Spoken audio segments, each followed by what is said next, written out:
अमोर का एक विधायक जिसके दिल में आपके लिए दर्द है, जिसके दिल में कौम मिल्लत के लिए दर्द है, 500 किलोमीटर दूर से वैशाली पहुंच जाता है, लेकिन बगल में मात्र 35 किलोमीटर की दूरी पर लालू आवास है, वहां से तेजस्वी यादव नहीं पहुंचते हैं। और वही तेजस्वी यादव कल जाले बन जाते हैं, आज जाले बन जाते हैं।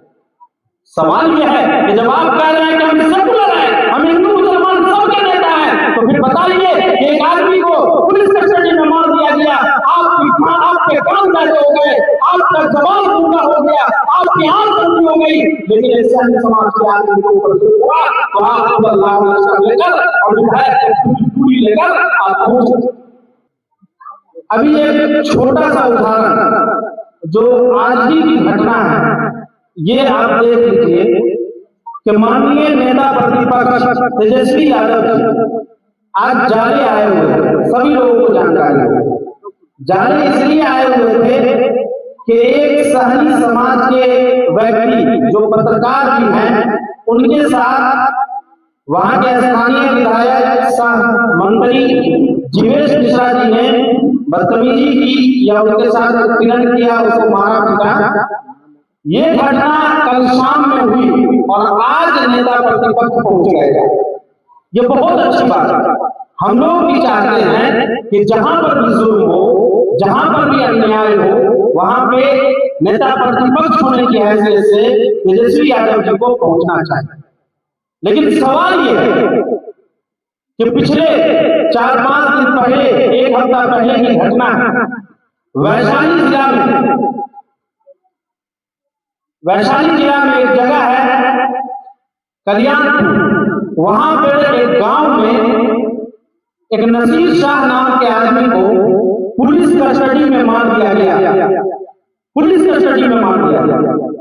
पूरे गांव, पूरे परिवार, पूरे उनके गांव के लोगों को पुलिस ने डराया, धमकाया, उसके ऊपर इतना जुल्म किया कि गांव के सारे लोग गांव छोड़कर बाहर भागे हुए। जब वहां के स्थानीय एआईएमआई के जिला अध्यक्ष को पता चला तो उन्होंने अंतर्निमान का आपको सारी बात बताई। उस वक्त हम लोग वही कार्यालय, प्रदेश कार्यालय पटना में खुद हम भी मौजूद थे। दूसरे दिन सुबह होकर अंतर्निमान के साथ हम लोग वहां पहुंचे तो वहां की हालत को देखा कि इतना डरावना हालत थी कि पूरे गांव का मर्द गांव छोड़कर भागा हुआ।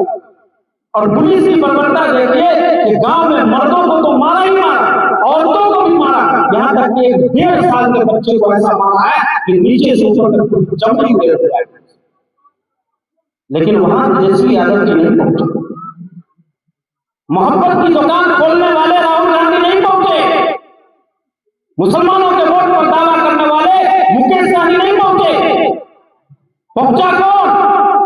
500 किलोमीटर दूर किशनगंज का एक विधायक, अमोर का एक विधायक जिसके दिल में आपके लिए दर्द है, जिसके दिल में कौम मिल्लत के लिए दर्द है, 500 किलोमीटर दूर से वैशाली पहुंच जाता है, लेकिन बगल में मात्र 35 किलोमीटर की दूरी पर लालू आवास है, वहां से तेजस्वी यादव नहीं पहुंचते हैं। और वही तेजस्वी यादव कल जाले बन जाते हैं, आज जाले बन जाते हैं। सवाल यह है कि जब आप कह रहे हैं कि हम सेकुलर हैं, हम हिंदू मुसलमान सबके नेता हैं, तो फिर बताइए कि एक आदमी को पुलिस कस्टडी में मार दिया गया, आपके कान बैठे हो गए, आपका जवान पूरा हो गया, आपकी आंख बंदी हो गई, लेकिन ऐसे अन्य समाज के आदमी को ऊपर हुआ तो आप बदलाव लेकर और विधायक पूरी लेकर आप पहुंच। आखिर क्यों ये भेदभाव क्यों? हमारा सवाल यही है, हमारी लड़ाई यही है। हमारी लड़ाई सरकार बनाने की नहीं है, हमारी लड़ाई हिस्सेदारी पाने की है। हमारी लड़ाई ये है कि अगर आपको 18% वोट मुसलमानों का चाहिए तो मुसलमानों के हक के लिए बोलना होगा। मुसलमानों के ऊपर जुल्म होता रहेगा और आप खामोश रहेंगे, ऐसा नहीं चलेगा। इसलिए हमें और आपको ये बात समझना। आज बहुत सारे लोग आप गांव घर में देखते होंगे, हम लोग भी गांव गांव घूमते हैं, बहुत सारा लोग एमआईएम का नाम सुनते ही घर में छुप जाता है कि कहीं फोटो में आ जाएंगे तो विधायक जी फोन करेंगे। याद रखिएगा कि जिस दिन आपके ऊपर जुल्म होगा विधायक जी छुप जाएंगे, लेकिन अंतर्निमान नहीं छुपेगा। आपका ये बेटा राष्ट्रीय शरीर नहीं छुपेगा, आपका ये बेटा नूरे नजर नहीं छुपेगा, और आपका ये बेटा जहां जरूरत पड़ेगी हम लोग खड़े होंगे।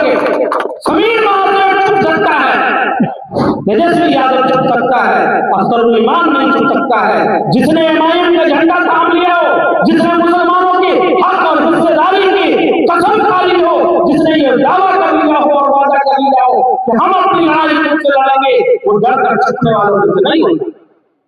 इसलिए ऐसे लोगों को समझना चाहिए कि आज आप छुप जाएंगे, लेकिन कल जब आपकी लड़ाई की बात आएगी तो याद रखिएगा कि जिस विधायक से के डर से आप घर में चुप गए थे, वो विधायक आपकी लड़ाई नहीं लड़े। आज आपकी ये सड़क बन रही है ना, ये सड़क बन रही है ना, पिछले 10 सालों में विधायक जी को याद नहीं आया। चुनाव आया तो विधायक जी को इसलिए याद आया तो उसको पता है कि एमआईएम गली गली दूर है। एमआईएम पार्टी मधुबनी में दस्तक देती है। लगातार पिछले 1.5 साल से हमने सोशल मीडिया से लेकर सड़क तक लगातार इस बात का विरोध किया है कि ये विधायक निकम्मा है, और इसका प्रूफ है कि जो आदमी 10 साल में काम नहीं करा पाया उसको अगर आप निकम्मा नहीं कहेंगे तो क्या करें। आज चुनाव से पहले 1-2 सड़कें बनवा देने से मसले का हल नहीं निकल जाएगा। आपको पिछले 10 सालों का हिसाब और हाल में देना होगा, और आप देखेंगे इस अक्टूबर के चुनाव में हम लोगों ने ये तैयार कर लिया है। और हमारा चैलेंज है सभी महाशय स्थानीय विधायक को कि अगर आपने 10 महीने 10 सालों में काम किया है तो राष्ट्रीय सभी आपको चैलेंज करता है। ये बैरिस्टर सौदीन ओवैसी का सिपाही आपको चैलेंज करता है कि अगर आपने 10 साल में काम किया है तो आइए एक कुर्सी पर हम बैठते हैं, एक पर आप बैठिए, हम जनता के 10 सालों का सवाल लेकर बैठेंगे और आप जनता के 10 सालों के जवाब और हिसाब देंगे। लेकिन बहुत लोग कहते हैं कि विधायक जी सबके खिलाफ बोलते हैं, एमआईएम के खिलाफ नहीं बोलते हैं। अरे विधायक जी उसी 18% वोट पर टिके हुए, ये लोगों को मालूम ही नहीं है। विधायक जी को ये 18% मुसलमान जो लगभग 25 से 26% की आबादी, लगभग 30% की आबादी है मधुबनी विधानसभा में, इस वोट को निकाल दीजिए तो विधायक जी का जमानत नहीं बचेगा। विधायक जी को अगर मधुबनी विधानसभा में मुसलमान वोट नहीं दे तो जमानत नहीं बचेगा। इसलिए जमानत नहीं बचेगा कि जिस आदमी के अपने बूथ को 50 वोट नहीं मिलता है उस आदमी को कौन विधायक बनाए। हमारे बूथ पर विधायक जी को 1000 वोट मिलेगा, आपके बूथ पर विधायक जी को 1500 वोट मिलेगा, इनके बूथ पर विधायक जी को 2000 वोट मिलेगा, और विधायक जी के अपने बूथ पर 50 वोट मिलेगा। अगर आपको नहीं मालूम है तो आज डेटा का जमाना है, गूगल कीजिए, नौजवानों से पूछिए, 2015 का डेटा निकालिए और 2020 का डेटा निकालिए, आपको पता चल जाएगा विधायक जी को उनके अपने आवासीय